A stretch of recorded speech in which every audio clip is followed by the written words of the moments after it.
Topic: Nothing about the Tasmanian Devil belongs in this world. 3:53 p.m. The Tasmanian Devil. Just the name alone sounds like something a comic book writer invented on a dare. And honestly, that tracks, because almost nothing about this animal makes sense. Not its body, not its behavior, not its biology, not even the sounds it makes. If you took every chaotic, extreme, and frankly disturbing trait you could imagine cramming into a single mammal, you might end up with something close to the Tasmanian Devil. But you still wouldn't quite get there, because reality, in this case, is stranger than anything we could dream up. Let's start from the beginning. The island of Tasmania sits off the southern coast of Australia, battered by cold winds rolling in from Antarctica. It's rugged, it's ancient, and for the last few thousand years, it's been the last place on Earth where Tasmanian devils have survived in the wild. They used to roam across the entire Australian mainland, but they disappeared from there roughly 3,000 years ago, probably due to the introduction of dingoes and pressure from human activity. Tasmania had no dingoes, so the devil held on. And in that isolation, cut off from the rest of the world, it became exactly what it is today. Something that feels less like a product of evolution and more like a warning. The first thing you notice when you see a Tasmanian devil is the size. People expect something bigger. This is a creature with a mythological reputation. The name devil does a lot of heavy lifting, but in reality, it's roughly the size of a small dog. Males typically weigh somewhere between 8 and 14 pounds. Females are a bit smaller. They're squat, muscular, and covered in coarse black fur, usually with a white stripe or two across the chest. In photographs, they can almost look cute. Almost. The illusion doesn't last long, because then they open their mouths. The Tasmanian Devil has the strongest bite force relative to body size of any living mammal on the planet. Let that sink in. Not the strongest bite of any animal, the strongest relative to its size among all mammals. We're talking about an animal the size of a house cat, generating bite forces that can crush through bone like it's stale bread. Their jaws are built differently from most carnivores. The muscles wrap almost entirely around the skull, giving the head that wide, rounded shape that makes them look vaguely cartoonish. But there's nothing cartoonish about what those jaws can do. A Tasmanian devil can consume the bones, fur, and organs of its prey completely, entirely. It leaves almost nothing behind. You can put a rabbit in front of a Tasmanian devil and, in a matter of minutes, that rabbit is simply gone, not scattered, not partially eaten, gone. And here's the thing they need, that crushing power. Because Tasmanian devils are primarily scavengers. They eat carrion, dead things. Things that have been lying in the Tasmanian wilderness long enough that the bones have dried and hardened. Other carnivores pick at the soft tissue and leave the rest. The devil eats the rest. It fills a role in its ecosystem that almost no other animal on Earth occupies in the same way, cleaning up carcasses so completely that it's almost like they were never there. In that sense, the Tasmanian devil is doing vital ecological work. It's a cleanup crew with teeth that could snap through a steel pipe.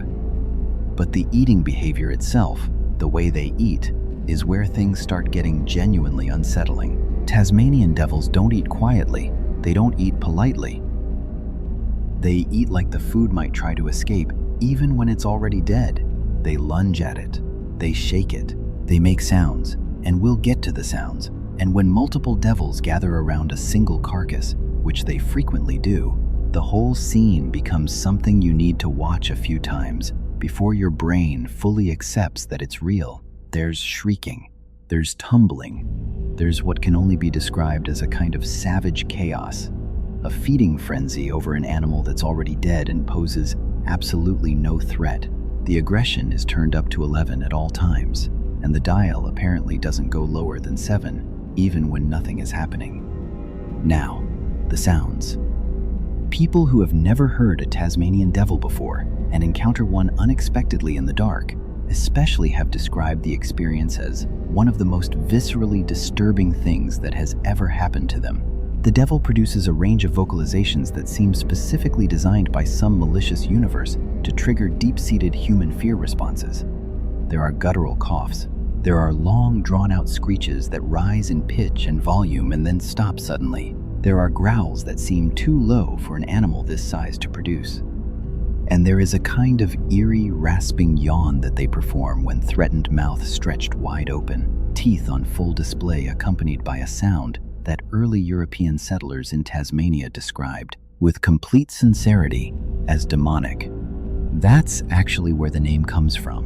When European settlers arrived in Tasmania in the early 19th century, they started hearing these sounds at night, sounds coming from the darkness that they couldn't immediately identify or explain, sounds that, to ears accustomed to European wildlife, had no frame of reference. They named the animal accordingly: Tasmanian Devil, not Tasmanian bark, not Tasmanian yell, devil. They didn't feel they were being dramatic, but the sounds and the eating are just the surface level of the strangeness. Go deeper into the biology of this animal, and things get more extraordinary and darker. The Tasmanian Devil is a marsupial. That means, like kangaroos and wombats and koalas, it gives birth to young at an extremely early developmental stage and raises them in a pouch. But the way the devil does this is extreme even by marsupial standards. A female Tasmanian devil gives birth to up to 50 joeys at once. 50. They're born blind, hairless, and almost impossibly small, about the size of a grain of rice. And then this is the part where nature reveals that it operates without mercy. They have to crawl from the birth canal to the pouch, a journey of several centimeters that represents the most brutal race of their lives, because the mother has only 4 teats, 50 joeys, 4 spots. The first 4 to arrive survive, the rest don't. The competition is over before the animals are even formed. Life, for a Tasmanian devil, begins as a contest of pure biological desperation. The joeys that make it attach to a teat and stay there, locked on, for roughly 4 months. They grow inside the pouch, developing the features they were born without.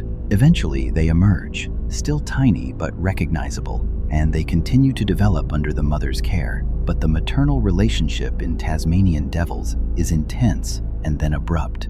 At a certain point, the mother's tolerance runs out. She becomes aggressive toward her own offspring. She drives them off. They scatter into the Tasmanian wilderness, young, small, and entirely on their own, to either carve out a territory or die trying. The learning curve is vertical. The world is not forgiving, and yet the species has survived for thousands of years in one of the most isolated environments on the planet.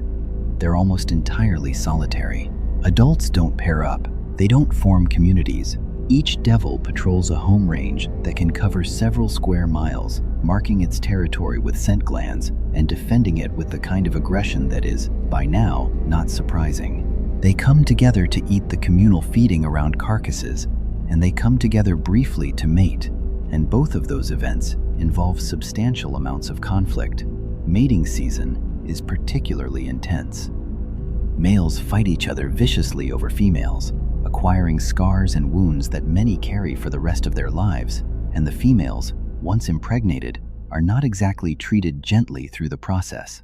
The whole reproductive enterprise is loud, violent, and chaotic, and then it's over, and everyone goes back to being alone. Now here is the part of the story that shifts from fascinating to genuinely haunting.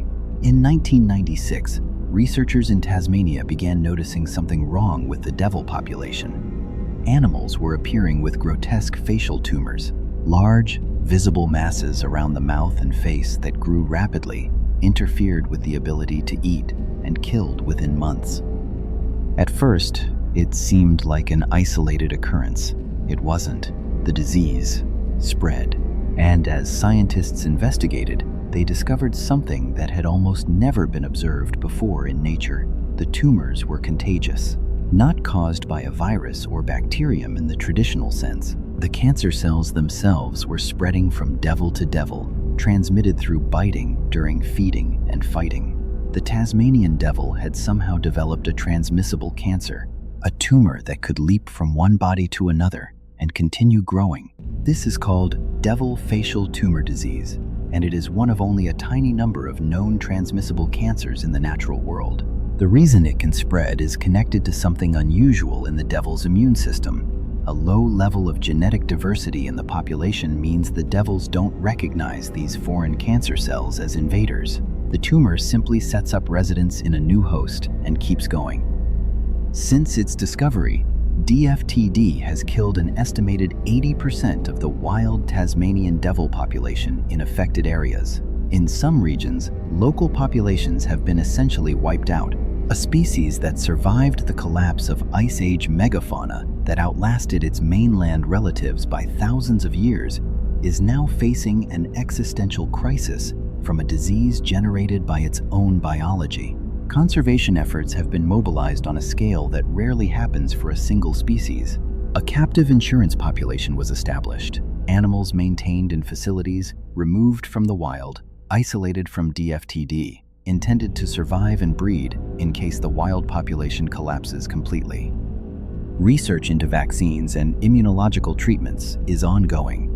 In recent years, there has been real progress, with some trials showing genuine immune responses in vaccinated animals. And there is something else, something quietly remarkable. In some wild populations, researchers have observed signs that the devils may be evolving resistance, natural selection at work in real time. The animals most likely to survive are those whose immune systems can identify and fight the tumor cells. Their offspring carry those traits forward. The species is fighting back, biologically, without knowing it's doing so. In 2020, Tasmanian devils were reintroduced to mainland Australia for the first time in 3,000 years, a collaborative project involving wildlife conservation groups. A small number of animals were released into a large fenced sanctuary in New South Wales. They're surviving. They're breeding. For the first time in 3 millennia, the sound of a Tasmanian devil tearing through the Australian night has returned to the continent where the species originally evolved. There is something almost mythological about that. An animal with a name borrowed from ancient human fears, shaped by millions of years of isolation into something that seems to violate the normal rules of how nature is supposed to work, surviving a disease that should have erased it. Returning to a continent that had forgotten it existed, carrying its bone-crushing jaw and its unearthly scream forward into a future that, improbably, still has room for it. The Tasmanian devil doesn't belong in this world in the sense that nothing quite prepared us for it. Nothing in our experience of other animals gave us a template. It arrived, in the European consciousness at least, as a noise in the dark that settlers couldn't explain. It has remained, for anyone who studies it, a continuous source of the unexpected. A disease that shouldn't be possible, a bite force that shouldn't fit, a birth story that reads like something ancient and cruel, and underneath all of it, a stubbornness, a sheer biological tenacity that is, in its own savage and spectacular way, one of the most extraordinary things evolution has ever produced. It's not cute. It's not cuddly. It is not, under any reasonable assessment, the kind of animal you would design if you were trying to make something lovable. But it is, without question, one of the most remarkable creatures that has ever lived on this planet. And if the sound of it, that long rising screech disappearing into the Tasmanian dark, sounds like something from another world, maybe that's because the Tasmanian devil has always been, in every way that matters, a world entirely unto itself.